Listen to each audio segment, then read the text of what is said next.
ఏమైంది మామ గింత సీరియస్ గా డిస్కషన్ చేస్తుర్రు? రేపు సంక్రాంతికి ఎట్లా పోవాలని ఆలోచన చేస్తాం. ట్రాఫిక్ గీపింగ్ చూస్తే దమా ఖరాబ్ అవుతుందిరా బై. అరే నా దగ్గర ఒక ప్లాన్ ఉంది మామ, నేను చెప్పినట్టు చేయరు, ఈజీగా వెళ్ళిపోతాం మనం ట్రాఫిక్ లేకుండా. అయితే ఏం లేదు, అందరు ఏమనుకుంటారు అంటే ఎర్లీ మార్నింగ్ 2-3 స్టార్ట్ అయితే అక్కడ ట్రాఫిక్ ఏం ఉండదు అని చెప్పి ఆలోచించుకొని బయలుదేరుతారు.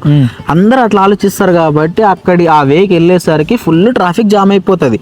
ఇప్పుడు మనం కూడా అదే వేలు వెళ్ళినాం అనుకో, మనం కూడా వాళ్ళు ఇరుక్కొని పోతాం. నేను ఏమంటున్నా అంటే అందరు 2-3 బయలుదేరుతారు కదా, మనము 10కి బయలుదేరుతాం. మనం ఇంకోసారి 10కి బయలుదేరుతాం. మనం మార్నింగ్ 10కి బయలుదేరుదాం. 10కి బయలుదేరితే ఆ టైంకి ట్రాఫిక్ ఉంటే అప్పుడు అడుగు నన్ను. సరే మామ, సరే. ఏమైందిరా?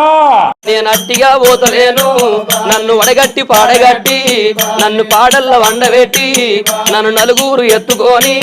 అరే ఆగురు మామ, ఎందుకని సీరియస్ చూస్తుర్రు? నేను అడుగుతా, ఒక నిమిషం ఆగు. కాగా ఈ రోడ్లో ఈ ట్రాఫిక్ ఎప్పటికెళ్ళి జామ్ అయింది? ఇట్లా ఉదయాల 2-3 గంటలకు వెళ్ళి ఖాళీ ఉన్న రోడ్లు ఇప్పుడే ట్రాఫిక్ జామ్ అయింది.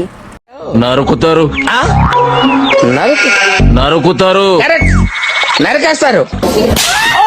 జన్మలో ఇంకెవరిని కేలకడం ఏదో ఓవర్ యాక్షన్ చచ్చాడు నాకు.